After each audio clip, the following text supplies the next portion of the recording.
hari-hari ini hal yang harus kita lakukan adalah lebih sabar dalam meninggalkan maksiat. Berarti bersabar itu ibadah. Dan ingat pahala sabar bighairi hisab, tanpa limit, tanpa batas. Bahkan di hari-hari ini bersabarlah agar tidak maksiat, baik maksiat zahir maupun maksiat hati. Ulama kita itu benar-benar berusaha untuk tidak bermaksiat di 10 hari ini. Salah satu contohnya apa yang disebutkan Al-Bardha'i dalam pertanyaan-pertanyaan beliau ke Al-Imam Abu Zur'ah Ar-Razi. Beliau bertanya tentang sebuah hadis. Ternyata Abu Zur'ah Ar-Razi enggan untuk menyampaikan dan membacakan hadis tersebut kepada beliau. Karena dalam hal tersebut ada ucapan yang saya khawatir ucapan tersebut tidak sahih atau tidak valid. Dan ketika aku rayu, akhirnya Ar-Razi bilang apa? Kalau gitu kita tunda setelah 10 hari pertama Dzulhijjah. Kenapa? Karena aku gak suka membahas hal-hal seperti ini di 10 hari pertama Dzulhijjah. Takut dosa. Allahu Akbar. Padahal ini enggak. Ini bahas hadits Nabi SAW. Tapi saking mengagungkannya 10 hari pertama Dzulhijjah. Subhanallah. Itulah perbedaan iman kita dengan mereka. Semoga Allah memberikan kita taufik dan Allah menerima amal ibadah kita. Seperti halnya di dunia ini kebahagiaan itu tidak ada yang abadi, seperti itu jugalah kekecewaan, penderitaan, rasa sakit yang kita terima pun juga perlahan akan kita lewati.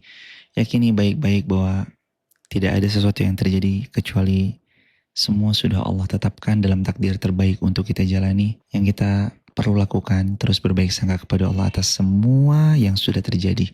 Bahwa yang terjadi karena Allah tahu yang terbaik untuk kita jalani. Barakallahu fiik. Coba yang pernah motong sendiri angkat tangan. Gimana rasanya? Beda kan? Gemeteran Ustaz. Gemeteran. Ada perasaan apapun dalam hati kecuali gemeteran. Percaya diri Ustaz. Cuman karena saking darah ngocor itu orang pada pergi, Antum ditinggal semua orang. Gemeteran tuh wajar hadirin. Drama memotong itu akan memberikan kita rasa itu berkorban. Kita harus mengorbankan sisi lain dari diri kita, korbankan sisi takut atau sisi nggak tega dan lain sebagainya. Dan ini bukan sebatas tentang menunjukkan kita berani, tapi ini tentang takarrub kepada Allah Subhanahu wa Ta'ala dan pahalanya besar. Dan dengan demikian antum akan serius, antum akan belajar.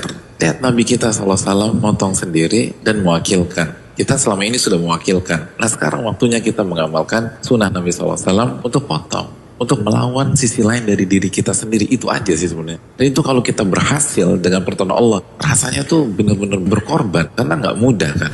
Ini game changer, ini perubahan, ini menguak sebuah potensi lain dalam diri kita yang selama ini kita remehkan. Ternyata kalau Allah tolong, Allah mudahkan, bisa. Dan itu terapkan dalam